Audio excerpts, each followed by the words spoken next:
Ladies and gentlemen, We got him. we have a very serious topic to discuss, and that's my obsession with the silver and blue robotic bundle of joy, Hatsune Miku. For anyone who doesn't know who Hatsune Miku is, I'm going to assume you have no idea what a Vocaloid is as well, because how in the world can you know what a Vocaloid is but at the same time be completely oblivious to Hatsune Miku, as she is unarguably the most popular one out there. A Vocaloid is essentially an anime hologram slapped on top of some fancy autotune. There you have it. Okay, but for real, you basically take a person's voice and overlay this voice synthesizer on top of it, and they rebrand it as a real-life anime character who can sing. That's pretty much a Vocaloid in short. So yes, you read the title correctly, I have an obsession with Hatsune Miku. And yes, this video is going to essentially be me making fun of myself because people these days seem to like that for some reason. So this all started... Actually, I have no idea when it started. The point being, it started sometime between the birth of Christ and present day. I wish I could give you a more specific time period, but my rare medical condition called low IQ is inhibiting me from remembering, so just going to have to tough it out. The first sign of obsession was actually when I first watched my first anime, Sword Art Online. This immersed me in the wonderful world of anime. If you watch anime for long enough, you're likely to see Hatsune Miku at some point in time. I believe I came across a wallpaper for her, and when my eyes caught this, I found myself wondering, who is this beautiful specimen? I must research her further. From there, I really didn't think much of her. I found out she was a Vocaloid, but I never listened to any of her songs because the only J-pop songs I was interested in at the time were the SAO openings.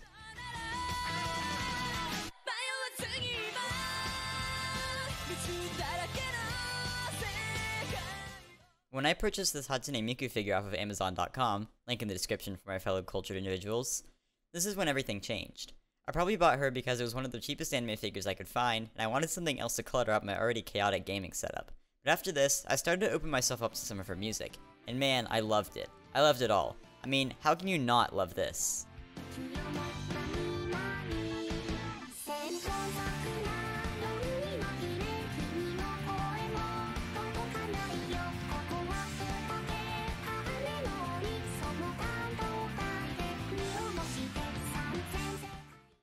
Well, after making an entire YouTube playlist dedicated to her music, I decided to buy up some more of her merch. So now I have 2 figures, a poster, a shirt, and some very sweet Hatsune Miku keycaps for my new keyboard. Yep, that's a thing. If you read past the first part of the title, then you should be informed enough to know what I'm about to talk about. That's right, I got a new keyboard. So funny story, I actually broke my Razer Black Widow. Apparently doing this for 2 hours 3 to 4 times a week will do something to a keyboard.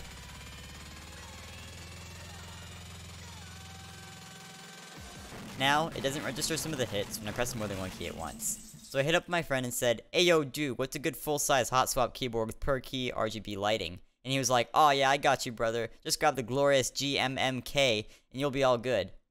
So I did some research into the types of switches and decided on the Gatoron Blacks, because those Razer Greens are loud and I want to be able to stream without hearing a typewriter in the background. Another reason I got Blacks is to discourage myself from playing rhythm games on it so I don't break it again, because Blacks have a higher actuation force, 60 grams versus the 50 grams on the Razer. It's not to the point where it's uncomfortable, but to the point where it's hard to press it multiple times very quickly. As soon as I get the chance to, I'll purchase one of these nifty keypads so I don't mess up my main keyboard. So I hopped online and went to the GMMK, and found out the only cool keycaps they had, the Aura ones, were out of stock. So I thought to myself, this is another perfect opportunity to incorporate Hatsune Miku into my daily life. So I went online and searched for Hatsune Miku keycaps, found these absolute gems, signed my life away, waited for about a week, rushed to the door, grabbed my keyboard, switches, and wrist rest, and boom, ultimate waifu keyboard. So after doing the obligatory spacebar and enter key spam, I decided to try my hand at a few games. It performed very well for shooters, and even seemed to work well for Osu, but maybe that's just because I'm really bad at the game so I didn't notice much of a difference from before.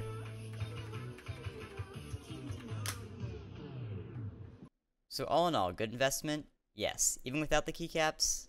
I'm a pass on that question. In all seriousness, I'm overall very happy with it, as it was my first custom keyboard. I'm quite proud of it as well, considering I had to install the keycaps and switches manually, which is something I've never done before. I'll make sure to link as much as I can in the description, so you guys can get it for yourself. Oh, and I almost forgot, the typing test. Well, here you guys go.